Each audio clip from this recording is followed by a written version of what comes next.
किसान के YouTube channel आपका हार्दिक स्वागत है।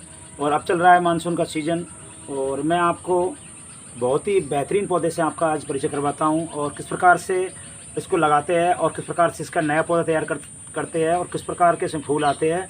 तो दोस्तों ये है टेक्सास हेज प्लांट या सिल्वर प्लांट, इसे दो नामों से जाना जाता है, टेक्सास हेज प्लांट या सिल्वर प्लांट। और इसमें पर्पल कलर का फ्लावर आता है जो कि अभी रेनी सीज़न में आता है। अभी देखिए इनमें जिसमें जो मैं ये शाखा लाया हूँ ब्रांच कटिंग लगाने के लिए, इसमें भी ये छोटी छोटी कलियाँ आ रही है। ये देखिए ये कलियाँ आ रही है सभी में। ये देखिए अभी फूल खिलता नहीं, मैं कटिंग ले आया इसलिए। ये देखिए और इसमें भी आप देखिए इस प्रकार की ये छोटी छोटी कलियाँ बन रही है। और इसमें भी वैसे और भी कई कलर की सिल्वर कलर में और भी कई कलर के फ्लावर वाली वैरायटी आती है और इसमें ये पर्पल कलर का है। तो ये दोस्तों एक तरीके से ये हेज प्लांट का काम भी करता है और इसे आप गमले में भी लगा सकते हैं या आपके पास टेरेस गार्डन वहाँ लगा सकते हैं या ज़मीन की उपलब्धता है तो इसको वहाँ पे लगा सकते हैं। ये एक ड्राई क्षेत्र का पौधा है, इसको बहुत कम पानी की आवश्यकता पड़ती है और ईजिली ये ग्रो हो जाता है। ये कटिंग से बहुत ईजी ग्रो होता है और मानसून सीजन में इसकी कटिंग बहुत अच्छी लगती है जब बहुत अच्छा ग्रो हो जाता है यानी कि। और थोड़ा सा डोरमेंसी में सर्दियों में जाता है। इसके अलावा इसमें बरसात में बहुत अच्छी इसमें आपको सिल्वर कलर दिखाई देगा और इसमें फ्लावरिंग भी इसी टाइम पे स्टार्ट होती है और लास्ट अक्टूबर नवंबर तक चलती है। तो लाइफ टाइम लंबे समय तक इसमें फ्लावरिंग रहती है, फूल आते रहते हैं, गिरते रहते हैं, आते रहते हैं। तो इस प्रकार से आज मैं आपको सिल्वर हेज प्लांट की किस प्रकार से कटिंग लगाते हैं और किन सावधानियों को उनमें रखना होता है तो और किस प्रकार की कटिंग हमें लेनी चाहिए, तो दोस्तों सारी बातें इस वीडियो में आपको बताने वाला हूँ। तो मेरी वीडियो को ध्यान देखिए। इसके लिए हम लाए ये कटिंग्स, ये देखिए इस प्रकार की। अब इसमें से भी हमें कौन सी कटिंग्स इसमें लगानी है, किस रंग की, तो इसमें आपको एक बात ध्यान रखनी है। जो ये नई शाखाएँ हैं, ये नई जो है इनको नहीं इनकी कटिंग नहीं लगानी है, ये ग्रो नहीं होगी, ये फंगस लग के ख़राब हो जाएगी।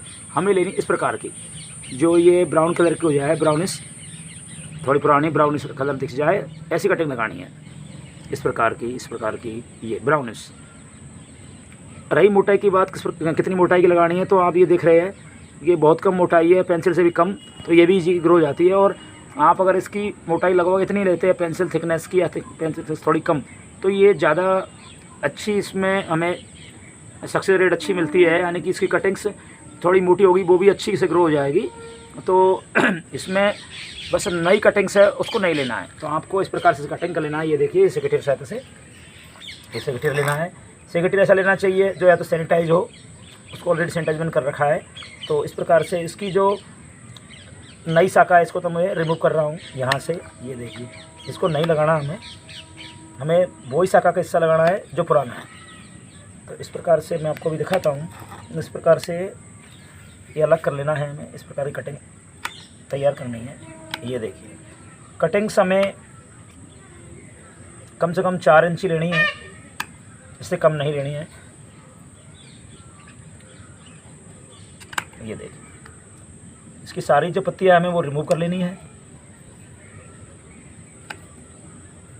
ये देखिए इस प्रकार से सारी पत्तियों को हमें हटा लेना है, जिससे कि हम जब कोई नई ग्रोथ उसमें होगी तो वो हमें ईजिली दिख जाएगी।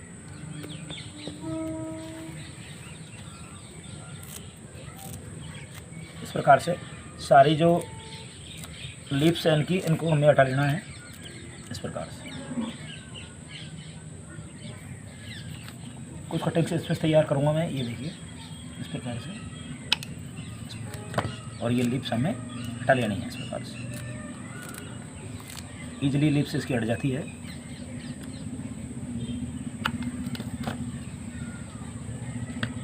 हिस्सा जो कच्चा हिस्सा है इसका वो हटा देना है, नए जो होता है।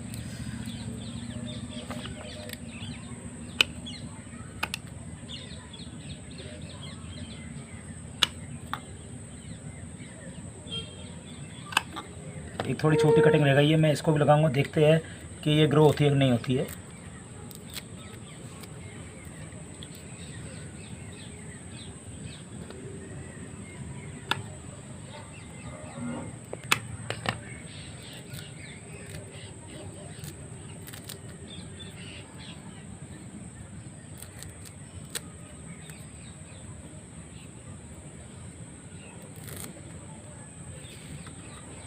तो ये सारी कटिंग्स को हमें क्या करना है कि पानी में पहले भिगो लेना है, जिससे कि हमें उसमें फंगीसाइड पाउडर बहुत ईजिली और आसान तरीके से लग जाए।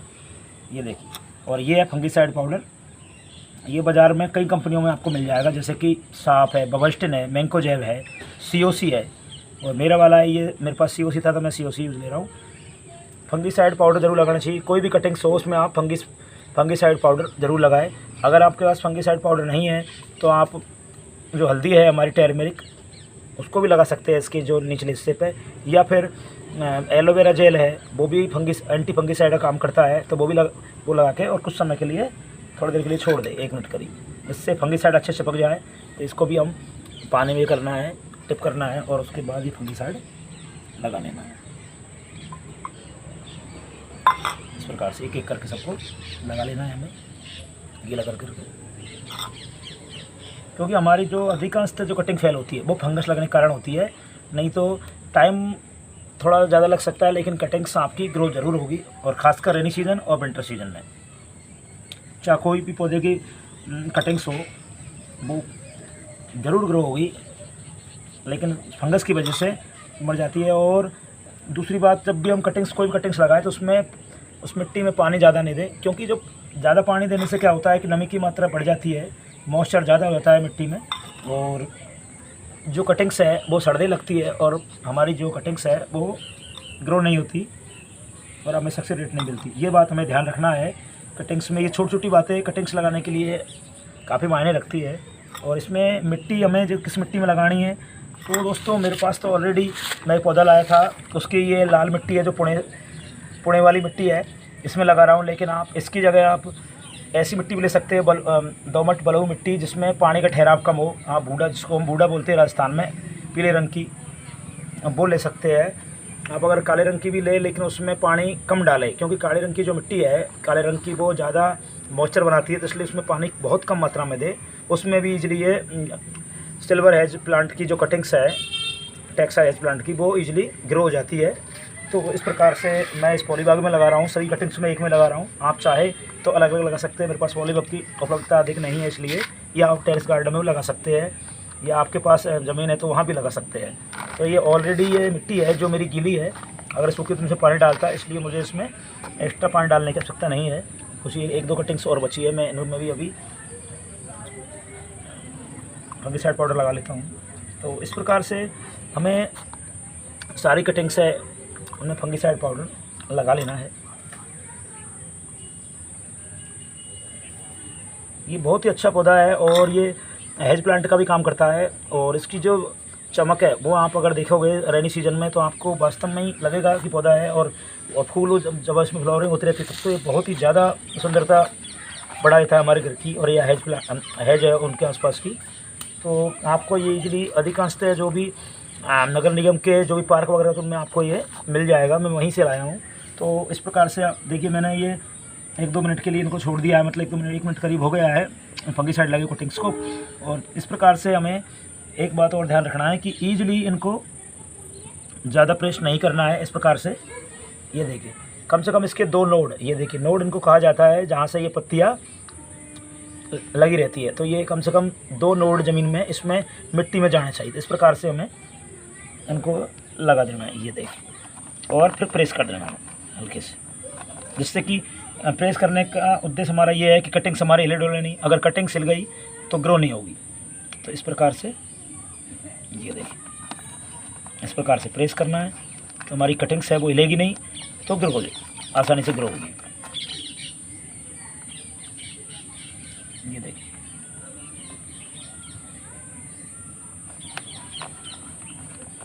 ये इस प्रकार से हमें ये प्रेस करना है, हमें दबाना है इसको। और ये देखिए,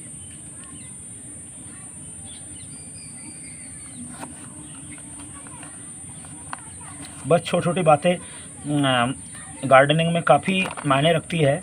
बस छोटी सी भूल हमें सफलता की ओर ले जाती है। तो आपको सिर्फ इन बातों को ध्यान रखना है।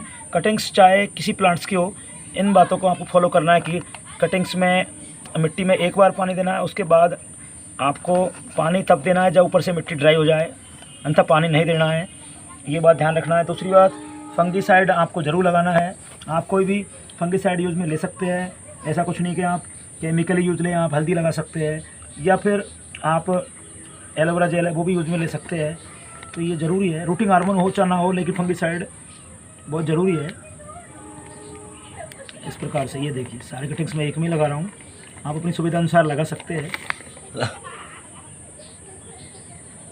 और इनको एक बात और ध्यान रखना है, जो कटिंग्स हमारी सारी लग जाए उसके बाद हमें इसको इस प्रकार की जगह में रखना है जहाँ डायरेक्ट सनलाइट ना पहुँचे।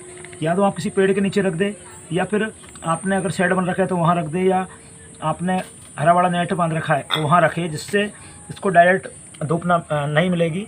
और धूप नहीं मिलेगी तो ऊपर से ड्राई नहीं होगा और हमारी जो कटिंग्स है वो इजीली ग्रो होगी। और इसको दोस्तों करीबन 1.5 से 2 महीने लग जाएगा इसको रूटिंग करने में। उसके बाद मैं आपको इसका अपडेट भी दूंगा और किस प्रकार से प्लांट्स आगे ग्रो करता है और किन किन बातों को आगे ध्यान में रखा जाता है, जिससे कि हम अच्छी इसकी ग्रोथ ले सकते हैं, अपलोड ले सकते हैं। तो ये बात मैं आगे जब इसकी अपडेट आएगी तो मैं बताऊँगा आपको। तो इसको अब इसमें एक बात और ध्यान रखना है थोड़ा सा, कि इसमें जो फंगिसाइड मेरे पास ही बचा हुआ है, इसमें थोड़ा मैं पानी मिला के हल्का सा मिट्टी में थोड़ा डाल देता हूँ, क्योंकि लाल मिट्टी है तो उसमें ज़्यादा पानी मॉइस्चर होल्ड नहीं होता, ना पानी होल्ड होता, तो कोई दिक्कत वाली इसमें बात नहीं है। ये देखिए फंगिसाइड ऊपर डालने से क्या होगा कि मैंने जो डायरेक्ट कटिंग से उसमें लगाया, मैंने छेद नहीं करी किसी भी लकड़ी वगैरह से, तो जो हमारा फंगिसाइड लगा है वो अट गया होगा। तो इसलिए सब में जब ये फंगिसाइड पहुंच जाएगा तो हमारी कटिंग से फेल होने का सवाल ही नहीं होता। तो इस प्रकार से ये देखिए, तो इस प्रकार से आपको डाल देना है और इसको छायादार जगह पर रखना है और उसमें कुछ भी हलचल नहीं करना, कटिंग हल्ली नहीं चाहिए। और पानी तभी देना है जब ऊपर से मिट्टी ड्राई हो जाए, अन्यथा पानी नहीं देना है। और वैसे मानसून सीजन में वैसे ही ह्यूमिडिटी बहुत रहती है। तो दोस्तों इस प्रकार से सिल्वर हेज प्लांट की कटिंग्स हैं, हम आसानी से घर पर ग्रो कर सकते हैं और आपको बार बार पौधा खरीदने की आवश्यकता नहीं होगी। एक बार आपने कहीं से कटिंग्स लिया है या पौधा लिया है, उसके बाद आपके पास कभी भी सिल्वर हेज प्लांट है वो ख़त्म नहीं होगा। तो इस प्रकार से दोस्तों आपसे मैं इसका अपडेट के बाद जो भी अपडेट आएगा इसका मैं आपको ज़रूर दिखाऊँगा। धन्यवाद।